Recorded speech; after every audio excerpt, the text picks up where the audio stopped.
네. 오늘 이야기할 말씀이 기다림을 통해 베푸시는 은혜입니다. 사무엘하 2장 1절에서 11절인데요.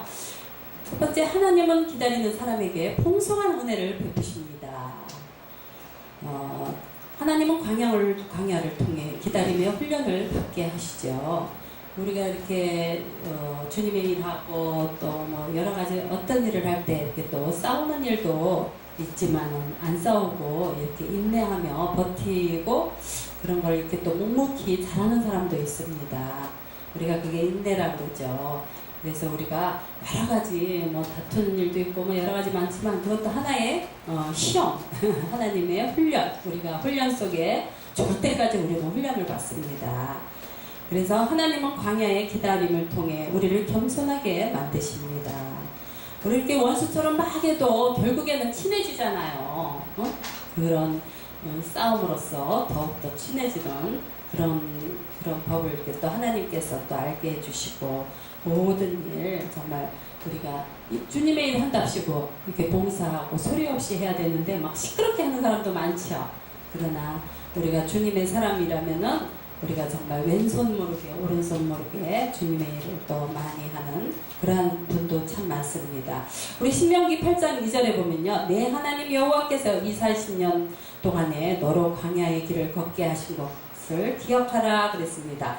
이는 너를 낮추시며 너를 시험하사 내 마음이 어떠한지 그 명령을 지키는지 아니 지키는지 알려 하심이라 그랬습니다. 사무엘상 보면 24장 14절 보면요, 이스라엘 왕이 누구를 나왔으며 누구를 쫓나이까 죽음개나 벼룩을 쫓음이나이다 그랬습니다. 하나님은 광야에 기다림을 통해 말씀을 의지하게 만드시죠. 신명기 8장 3절에 보면 너를 낮추시며 너를 줄이게 하시며 너를 알지 못하게 하시며 내 열조를 알지 못하던 만나를 내게 먹이신 것은 사람이 떡으로만 사는 것이 아니요 하나님의 여호와의 입에서 나오는 말씀으로 사는 줄을 너희가 알려 하려 하심이라 했습니다. 우리는 이렇게 빵도 먹고 밥도 먹고 무슨 뭐 고기도 먹고 무슨 여러 가지 좋은 것들을 많이 먹습니다. 먹으나 우리가 하나님의 영의 말씀을 정말 성경책 말씀을 우리가 많이 먹어야 되죠. 근데 요즘에 성경책 읽는 사람이 좀 드문 것 같아요. 그래서 우리가 자꾸 성경책, 저는 이제 전철이나 어디나 그래도 한 구절이라도 내가 읽어야지. 하나님 앞에서 정말 부끄럽다. 성경책 안 보면요 부끄러워요. 그래서 제가 어디 가나 이렇게 성경책 한 구절이라도 항상 읽고, 핸드폰 거기도 이제 입력이 되어 있으니까 읽고 계속 이렇게 하나라도 외우려고 자꾸 봅니다. 하나님 앞에서 잘하려고. 그래서 우리가 이게 말씀으로 우리가 이제 이렇게 자꾸 읽다 보면은 주님이 원하는 거, 기쁜 일, 슬픈 일 다 알잖아요. 그러다 보면 이제 하나님의 영이 맞으면 하나님이 정말 그때 이쁘다 싶으면은 달라는 거 다 주시고 그러세요. 성경책으로 하나님을 만나는 겁니다.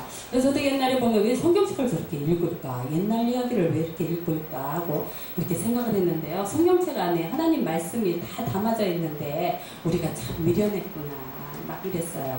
그래서 하나님을 이렇게 따르면서 이렇게 목사가 됐습니다.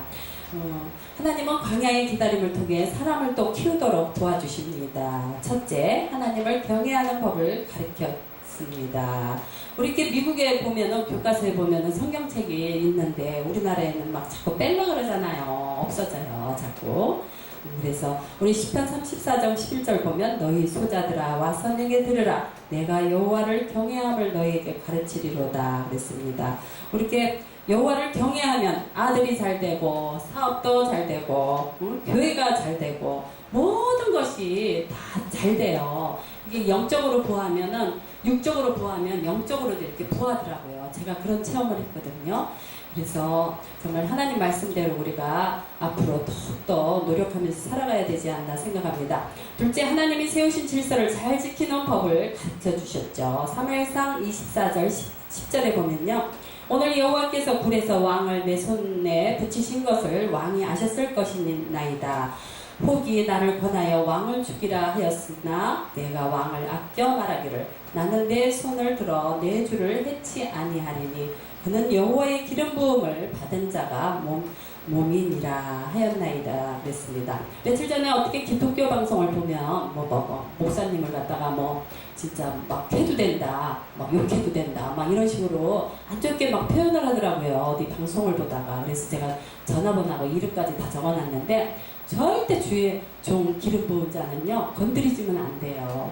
그것은 하나님이 깨닫게 해주시고 느끼게 해주시고 혼내주시고 하는 거지, 우리가 막 집사 권사가 왜 저 목사가 왜 저래 막 이러면은요 그게 죄거든요. 죄가 죄를 더 낳고 죄가 장성하여 정말 하나님의 심판에 이르잖아요. 그러니까 우리가 그거는 똑바로 알고 지내야 돼요. 주의 종들은 절대 타치하면 안 돼요. 정말 잘못했을 때는 목사님이 이만해서 이렇습니다 이러고서는 애교로 이렇게 또 이야기하는 건 괜찮아요. 그런데 막 목사님 가지고 욕하고 막 삿대질하고 그런 것은 이 다음에 죽었어요. 하나님께 심판받습니다. 저는 이 자리에 분명히 얘기하지만요, 그것은 방송사에서 잘못된 것 같습니다. 첫째, 은혜를 나누고 베푸는 법을 가르쳤습니다. 두 번째, 하나님의 인도를 받기 위해 기다리는 사람은 복을 받습니다. 사무엘하 2장 1절에 보면요, 그 후에 다윗이 여호와께 여쭈어하되 내가 유다 한 성읍으로 올라가리까 여호와께서 이르시되 올라가라. 다윗이 이르되 어디로 가리까 이르시되 헤브론으로 갈지니라 그랬습니다. 하나님께 항상 말씀에 우리가 순종하면서 살아야지 이렇게 형통한 복을 누립니다. 세 번째, 사람들의 마음이 하나가 되기까지는 기다리는 사람은 지혜롭습니다. 결코 하나님보다 앞서지 말자. 또 결코 성령님보다 앞서지 말자. 우리는 맨날 하나님보다 더 앞서가려고 그래요. 앞서가면 안 되고 하나님께 항상 물어보면서 돌다리를 두들겨가면서 우리가 이렇게 주님의 정말 일을 하며 그래야 되겠습니다. 하나님보다 막 앞서가면 안 되죠. 그러니까 조지 물러가 이런 말을 했습니다. 결코 기도보다 앞서지 말자. 결코 성령님보다 앞서지 말자. 결코 하나님보다 앞서지 말자. 그러니까 성령이 시키는 대로가 우리가 이렇게 일을 해야 됩니다. 그래서 우리가 광야 생활을 끝나는 날이 있죠. 시편의 40장 1절에서 2절 보면요, 내가 여호와를 기다리고 기다렸더니 귀를 기울이사 나의 부르짖음을 들으셨도다. 나를 기가 막힐 웅덩이와 수렁에서 끌어올리시고 내 발을 반석 위에 두사 내 걸음을 경고케 하셨도다 했습니다. 우리는 하나님께서는 나쁜 길도 바로잡아 주시는 분이고 힘들 때도 항상 하나님께서 저와 함께 여러분과 함께 있는 그분을 의지하며 신앙생활을 잘합시다. 네. 감사합니다.